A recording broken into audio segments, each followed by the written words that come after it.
Hi there, this is Justin with Justin Buys Houses.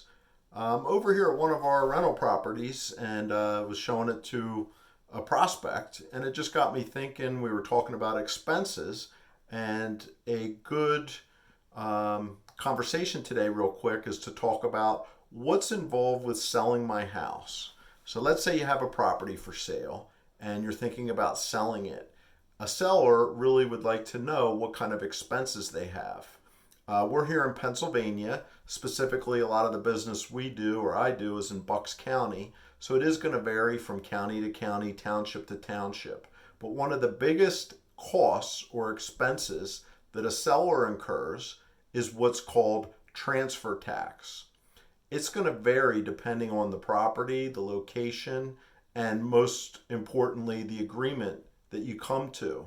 So let's say I'm interested in buying your home, and I say that I'm going to cover all of the closing costs. That's a possible scenario, but one of the biggest expenses would be transfer tax.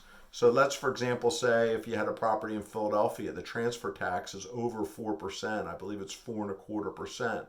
Most commonly, that's split between buyer and seller. Here in Bucks County, the transfer tax is 2%, and most commonly, that's split between buyer and seller. So, depending on the type of property and the agreement that you have, your expenses as a seller can really vary.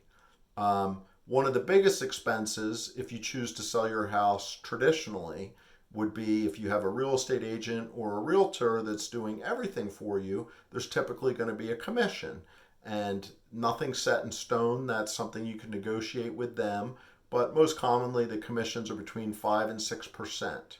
So let's say you're listing your home for sale traditionally with a real estate agent, and you're paying the normal transfer tax. Bucks County, that would be 1% for half the transfer tax, and you agree to a commission of 5%.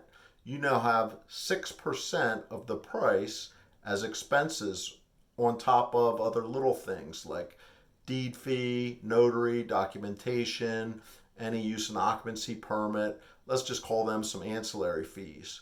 So, to kind of land the plane here, if you're trying to sell your home and you want to know what expenses you have, biggest expense would be if you're paying a commission and what you negotiate. If you deal with somebody like us, like I'm a professional home buyer, if I came and made an offer on your home, there would be no commissions. Fees we would normally discuss, but I can make an offer that would include us covering all of the normal fees. What's normal? It just depends on the situation.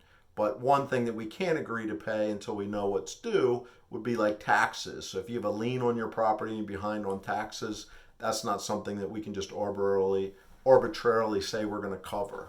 But to be transparent and clear, when we say no commissions, it means that you're not paying an iBuyer fee for them to buy your home. You're not paying a commission to a real estate agent or anything like that. You're just paying the normal taxes and transfer costs. And to get a property out of your name, it's relatively reasonable because in Pennsylvania, the majority of the fees are paid by the buyer.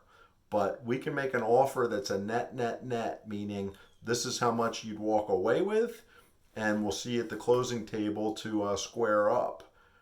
Once again, this is Justin with justin-buyshouses.com. You can connect with us below. Any questions, we're happy to go in a little deeper and dive deep. If you want to start with a conversation, you're welcome to give us a call. The phone number's down below, but that's 267-209-3455. Once again, this is Justin with Justin Buys Houses. Just trying to inform and educate and build a relationship. Any questions at all, don't hesitate to ask. Thanks again.